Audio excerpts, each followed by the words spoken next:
Today we're discussing flavors, and what it's like this. Food technologists have come up with all kinds of ways to make food taste better and be more accessible, not spoil, etc. And the flavor industry is a really good example of all that. What it does is flavors mean I could take plain water and make it taste like pineapple juice, or give a strawberry taste into my breakfast cereal, even though there's no fruit added into it. So I do all these things by just adding something called a flavor into something, and all of a sudden it has some other taste to it. The flavor part that we put in, that the company will put in, is a tiny amount. It could be like, I don't know, 0.5% of the product, or maybe even parts per million of a specific chemical. And it affects the food in ways that everyone can realize. It's in tiny amounts, but yet everybody who tastes that food will realize that it tastes like what I mentioned before, the pineapple or the strawberry or whatever it is. So we're going to talk about the ingredients that they use in those in a bit. But for now, I want to just divide flavors, the ingredients that are in there, not by the specifics, but just in a general sense, into two different groups, which I'll call active ingredients and inactive ingredients. Okay, in the active category, we go like this. Most of the things that we taste are really a perception of aroma, which is to say we smell something, So an aroma is created from what we call volatile chemicals, which means to say these are chemicals that bits of them are leaving, are floating off, are escaping and vaporizing from a food. Like, for example, if I have a banana, I open up a banana, there's isoamyl acetate molecules that just lifting off of the banana, or when I chew into it, releasing even more of them. And when that comes into contact with my nose or my mouth, then I perceive a certain aroma, and I associate that with bananas. So if a flavor company was trying to make a banana flavor, what they'll do is they would include some isoamyl acetate and other chemicals, and to mimic that flavor of a banana in the way that in their idea of how they want their banana flavored item to taste like. Now, so those chemicals are the most active. They create the character of the taste. In this case, the banana. They create the banana taste that the person is trying to have. Now, but there's also other types of active type chemicals, which we call flavor enhancers, like salt or MSG or certain other things like that. They're not volatile. They don't have any aroma to them, but even so, they affect the perception of the taste, and they would be considered active, so to speak. If you were making an overall flavor, that would be considered active as well. Now, these active ingredients, excuse me, are so concentrated. There's such tiny amounts. How many parts per million you need of what I mentioned before, the isoamyl acetate, to make it taste like bananas, that it would be hard for a company using that flavor to dose it out and properly blend it into the food that they have to make it work well for them. So often, the people who make the flavors will dilute them in liquid. Like, for example, if it was in a liquid, it would be like in water, propylene glycol, glycerin, alcohol, oil, something like that. Or dilute it into a powder like starch, and that liquid or that powder is a carrier. It has nothing to do with the taste of the food. It just makes it easier to work with this item. Instead of having to put in literally parts per million, you could pour in ounces of the item, and that putting 2 ounces into the formula gives you the parts per million that you're trying to get. Okay. Now, there are other reasons why they add inactive ingredients, aside from the as carriers. They could have a few examples. They could use it as a processing aid, like if they were spray drying it and they need starch to go in the spray drying to help it attach to something, or they have something called a fixative, which it prevents the chemicals from volatilizing, from escaping into the atmosphere too early. So it holds on to the active ingredients and doesn't let them out until the right time. Or there's antioxidants, which keep the flavor from spoiling. Or there might be another reason, like another one we came up with was, what happens if you want to write that this grape beverage contains real grape? So you'll put in a tiny bit of grape, not in an amount that could affect the flavor, but it's there just to serve the role that someone could write on the label. It contains real grape. And I bet there are other reasons as well. Okay, so there's active ingredients. Those are creating the flavor or enhancing the flavor. And then there are inactive ingredients that are there for some other reason. They have nothing to do with what the food tastes like.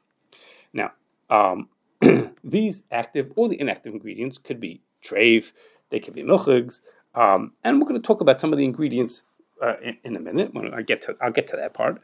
But the thing is like this: we providing hashgacha would only give hashgacha if the flavor is completely kosher. That would be if we certify the flavor, or even if we certify a beverage or a food that has a flavor in it, we'll only give hashgacha. That's our job, to make sure that something is 100% kosher. Now, there are. Okay, what happens if I don't have hashgacha on my flavor? Okay, so it's quite a complicated issue. I'm going to give a brief overview in a second, but the general way we look at it is that since there are possibilities that the flavor contains non-kosher ingredients, therefore anything that has a flavor needs to have hashgacha to it. But the real questions about what to do with items that have uncertified flavor are for two specific situations. One is people who need a medicine. Most medicines are not certified. And in some cases, the only sensitive item is the flavor that's in there, and we have no idea what that flavor is made out of. And the second is, what happens if a company manufactured a product that all the ingredients were kosher?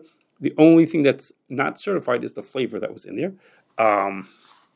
So those are two situations where the question about what to do with uncertified flavor is not for me to decide which beverage or cookie I should eat, but a question either for a person who's sick or for a question about kashrus and kalim. And as a rule, we're makel in both those cases. Not always, but as a rule, we're makel at both of those cases. Again, for regular consumer questions of should I eat this food whose flavor we don't know about? No, we would not be makel. But for those cases, as a rule, we are makel. Okay, so what are the issues that there are about an uncertified flavor? I'm going to just briefly, not really get into too much depth. So it starts with the following: flavors, as a rule, not always, but as a rule, are in such tiny amounts that they would be batal b'shishim. The only reason why they're not batal b'shishim is because they're avital taima, and the rule is that something that's avital taima, that's there to give taste, can't be batal even if it's in tiny amounts. Okay, but that opens up three possible reasons to be makel. The first is, the simplest is, that avital taima is only a concern for the active ingredients. The inactive ingredients that have nothing to do with the taste, they're not providing any taste. If one of those inactive ingredients was not kosher, then it would be batal. We wouldn't say it's avidah time because it's not. It's part of the overall flavor, but it doesn't give any time. That's one thing. The second is, sometimes if we create our cherry flavor from several different components, then when we have a tam that's created by more than one item, and neither one of them could provide the tam by itself, then there's a rule called zev zagarim that says avidah time is not a problem. If each one of them could not have done it by itself, it's only the two of them together that creates the taste, then it could be batal and there's no problem with avital taima. Now, you would think that describes every flavor, because flavor is made of many chemicals that create the taste, and maybe it should automatically qualify for zev zagarim. But the truth is, if you look more carefully, not necessarily true. Okay, so people shouldn't jump to conclusions and say, "Oh, it's always zev zagarim," because there are so many different parts to make this cherry flavor. As in many cases, it's not so true. Okay, but the third is like the follows: most of the things that create flavor, most of the chemicals or the ingredients, the components that would be used to create flavor, are items that are inherently kosher. And the reason why they need hashgacha, the reason why they're sensitive, is because they might have been made on kalim which are not kosher. Okay, for example, I'll just give an example. Lauric acid, I mentioned lauric acid is always made from vegetable oil. Vegetables are kosher. But the problem is that it could be distilled on the same equipment as stearic acid, which comes from animal fat, which is not kosher. So lauric acid is inherently kosher. So if we have ethyl laurate, it's made with lauric acid. So the lauric acid is sensitive. The lauric acid is sensitive but it's only sensitive because it could have been made on kalim that were not kosher, but it inherently is kosher. Okay, why is that? How come it's just like a coincidence? It's not a coincidence. It's because the I mentioned before that what makes something have a taste to it, the aroma, what we're looking for, these chemicals, is something that's volatile. Okay, well, the things that are items that have shorter carbon chains tend to be more flavorful and give more aroma because they're more volatile. Well, those are found in plant materials. And the ones, things that come from animals and fish and poultry, those tend to have longer chains that are not as volatile and they don't give as much aroma. So it works out that basically most of the items that would be used to create the flavor components are items which are inherently kosher, but they're inherently kosher, but they're sensitive because of kalim they might have been made on. Okay, now there are exceptions, of course. Everyone likes to say there's certain animal flavor ingredients, civet and castoreum.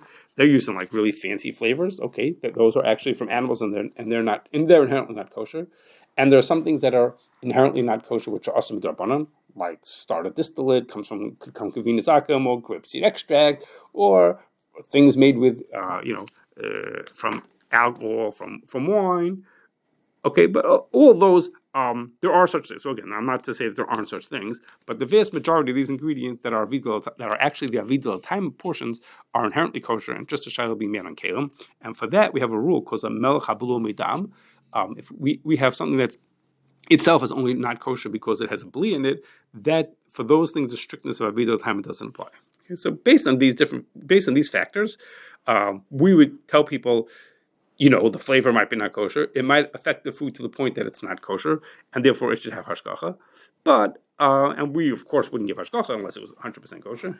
But there are certain circumstances where an uncertified flavor is something that a person could be making on, like in the two things I mentioned before. Okay, now let's go to the different types of flavors that there are. I'm going to break them up into some different groups, and then last we're going to get to the ingredients.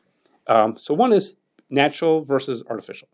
So consumers have this perception that a natural flavor is more healthful than something that's made from artificial chemicals.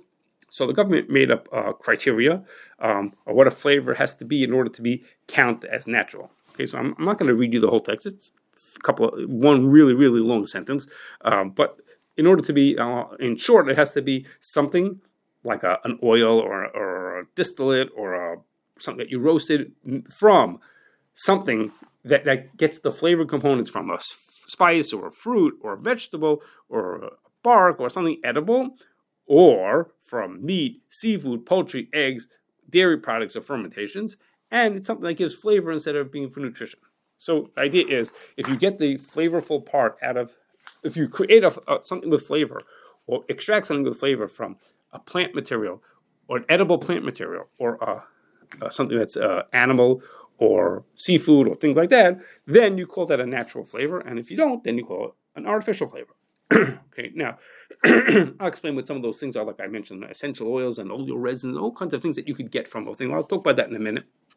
But even without knowing what they are, you don't need to know what they are to know that natural flavors can be made from grape juice, which would be stam yain, or from meat, or seafood, or poultry, and dairy, all of which could be treif, or of course milchigs, and could easily be not kosher. Okay, so in this way, a natural flavor is more kosher sensitive than an artificial flavor. Artificial flavors could also be not kosher, but the natural ones are much more sensitive than the artificial ones. Okay, it sounds counterintuitive. Natural sounds like better and simple and less complicated, but in fact, it's not like that.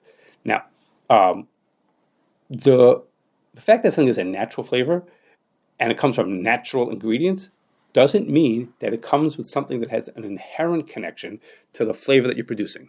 For example, one of the main chemicals that creates the flavor we associate with lemon is called citral. Well, that's the name of the chemical. Now, you could get citral from lemon oil, from lemon peel. Well, if you did that, it would be natural, and it would be coming from the thing itself. It comes from lemons, and you get this thing pulled out of the lemon oil, and now you have your citral that makes lemon taste wonderful. But another way to do it is you can get there's an essential oil you can extract from a plant called the lemon myrtle plant. It's called lemon myrtle plant because it tastes like it has this aroma of lemons. It's not a lemon, okay, but you could get it from there. If you got it from there, it would be natural, but it's not coming anything to do with a lemon. It's coming from a plant that has nothing to do with a lemon. And of course, you could also get it. You can also make it. I don't know, of course, but you can also make citral from petroleum.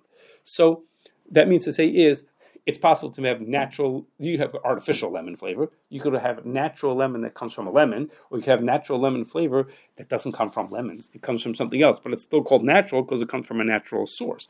Okay, so the doesn't have to necessarily come from lemons itself. I'm going to give two other examples quickly.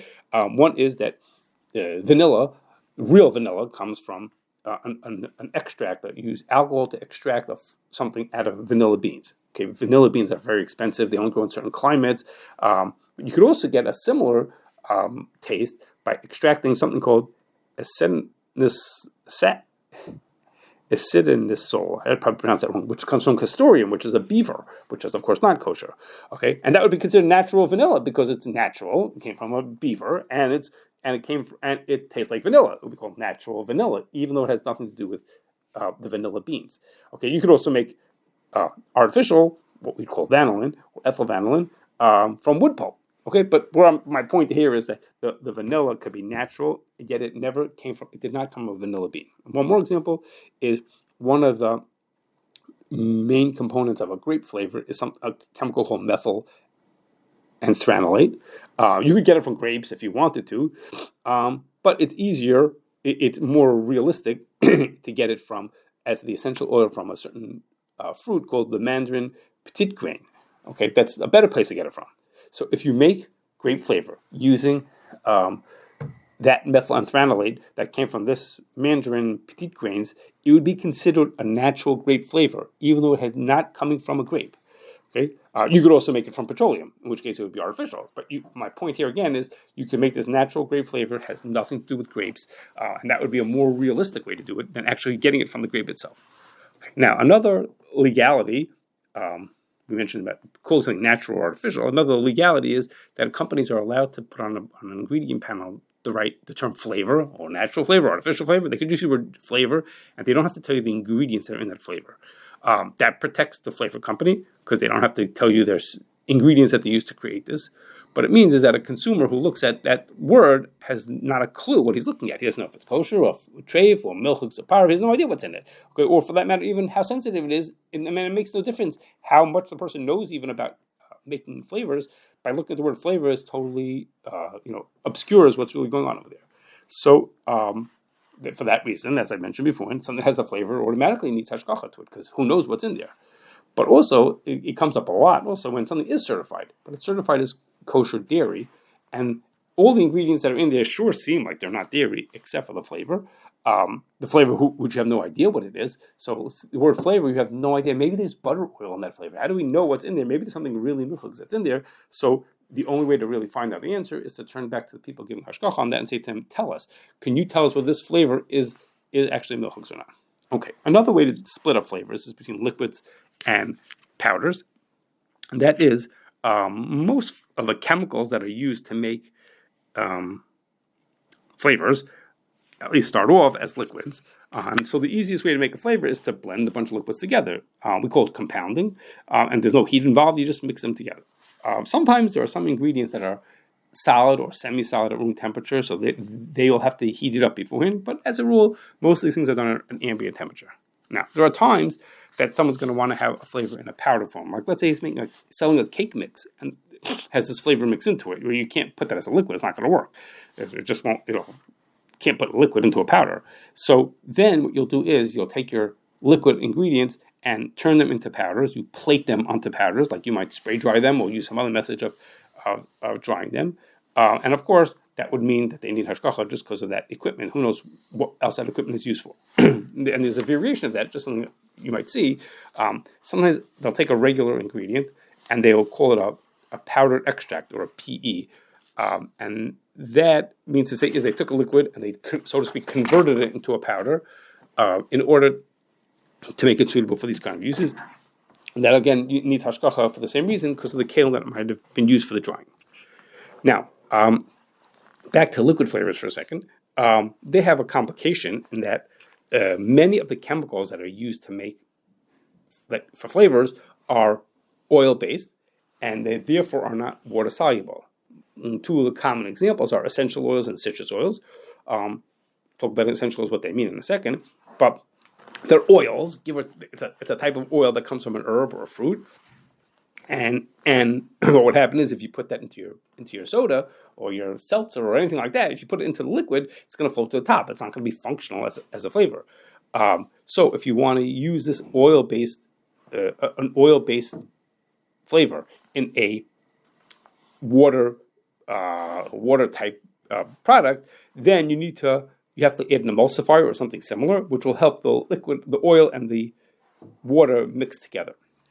So emulsifiers are like polysorbate, monodiglycerides, glycerol of wood rosins, brominated vegetable oil, and there's plenty more also.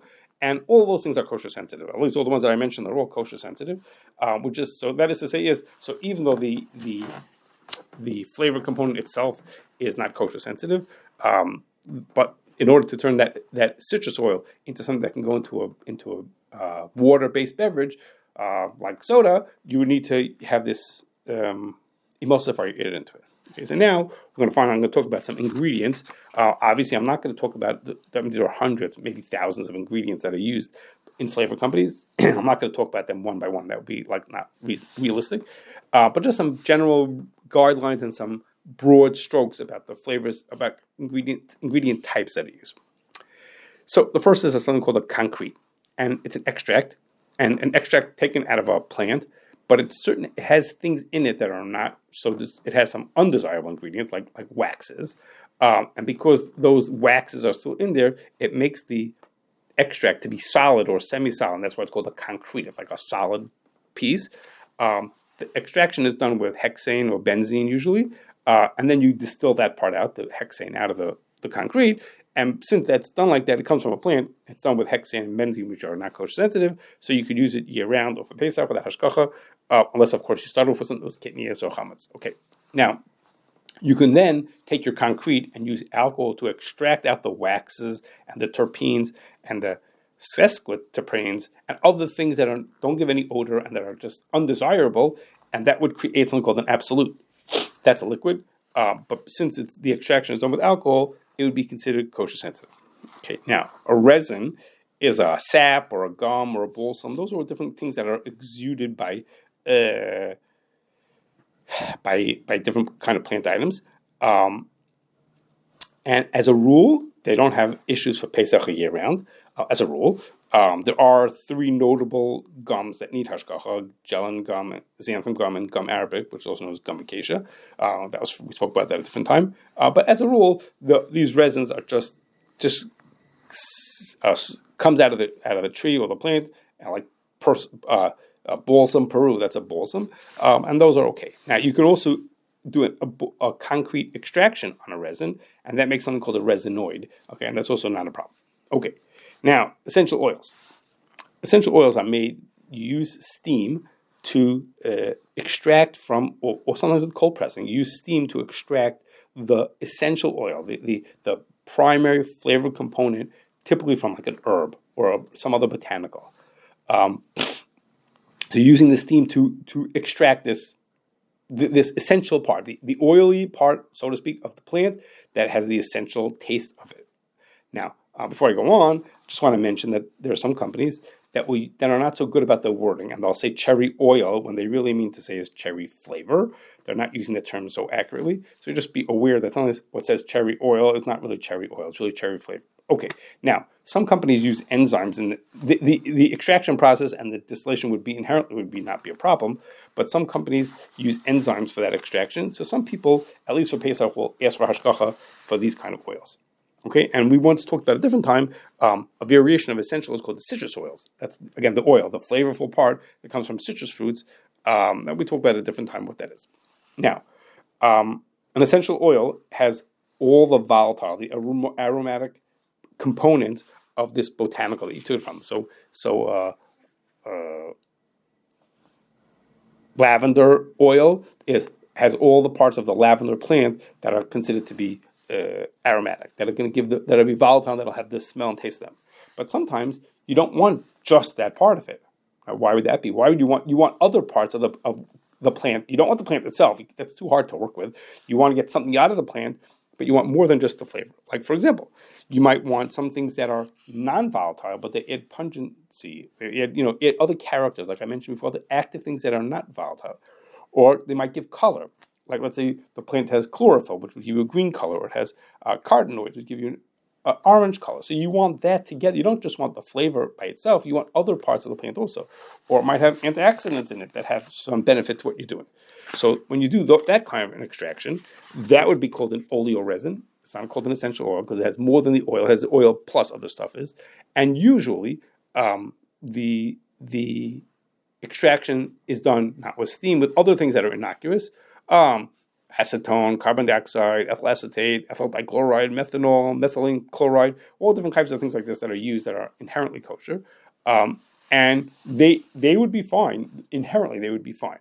However, among the things that they contain is this essential oil, and they're not sold just as an essential oil. They're sold as an oily resin. And since they're not water soluble, because they have the oil in them, they are often sold with polysorbates or other emulsifiers mixed into them. So oily resins need Hashgachah for year and for Pesach, not because of the oily resin per se, but because of what else is in there that might be kosher sensitive. Okay, now there's a whole nother class of ingredients that go by these chemical classifications, aldehydes, ketones, esters, and there are other ones as well. And some of them come from natural sources. Some of them are, so to speak, manufactured by reacting one chemical with another chemical. For example, I mentioned before an ethyl laurate. Well, ethyl laurate is an ester, and it can be made. You can get ethyl laurate from certain grapes and even from guava. Okay, but that's not how most people get it. Usually, you do it by reacting ethyl alcohol with lauric acid.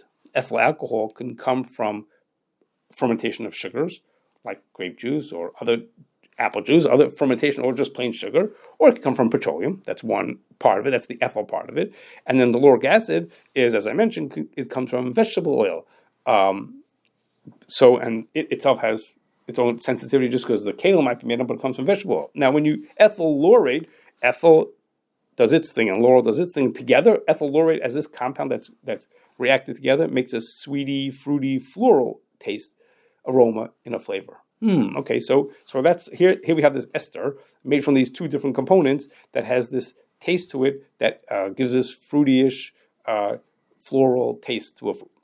Okay, so in order to know whether lots of these chemicals are used in making flavors, and that requires someone with experience in ingredients to judge how kosher sensitive any of these particular ones are. Some of them are very sensitive, and some of them are not sensitive at all, and they're perfectly fine, even that Hashgachah. Our last group of ingredients is what we call savory ingredients, which is to say is that until now, or I shouldn't say, a lot of the flavors we think about, we would call them sweet or salty or fruity, but there's a group of flavors called savory flavors. I'm not sure exactly how to define it, but it's sort of like cheese and meat taste and things like that.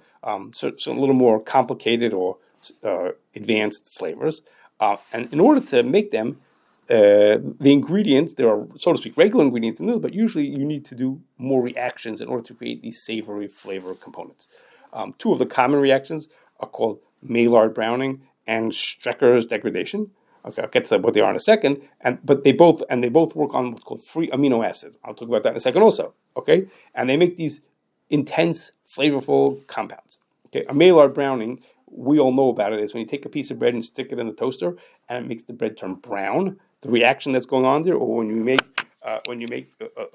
or something like that, it also is when you make caramel, take sugar and it turns into caramel. It's the end of a process, but those are Maillard brownings. It's a chemical reaction that's turning this simpler sugar or the free amino acids into this, giving this brown color to it. It's also what happens when we take green coffee beans and we roast them and they turn brown. And when you take a piece of meat and you grill it and it turns brown also, that chemical reaction that's going on there is called the Maillard browning. Of course, when you make a savory flavor, you do with all kinds of other ways and with other ingredients. And a Strecker's degradation takes part of this this free amino acid and turns it into an aldehyde. I mentioned before, and aldehydes and ketones, etc. It makes aldehyde. For example, you would take L-phenylalanine, the ene at the end of that word, phenylalanine, the ene at the end of that means it's an amino acid, and it turns it into phenyl acetaldehyde. Okay, and that has a honey-like flavor. Go figure. Okay, so these are reactions that create these more advanced flavors. And now amino acids are what you make proteins out of. The blending of different amino acids together is what creates a protein. So an amino acid that's not part of any it's not part of a protein. It's called a free amino acid. It's just floating around. That's not part of a protein, and you therefore would expect to find free amino acids in foods that are good sources of protein, like meat or eggs or milk or soy. And so that means is that if you're gonna do a reaction, let's Maillard Browning or Strecker's degradation, and you need free amino acids to do it, you're going to turn to foods that have those free amino acids, which is to say is you're potentially using something that's really not safe. Okay, and one last thing within the savory type, not exactly, but savory type, is smoke flavors. They are created by smoldering, not burning, smoldering wood, and it creates this thing called a smoke flavor. It inherently would not be kosher sensitive, but the liquid smoke that's created can often be blended with emulsifiers or oils before you sell it to the user, who will then, so he could then blend it into his food and give his chips or his food a smoky flavor.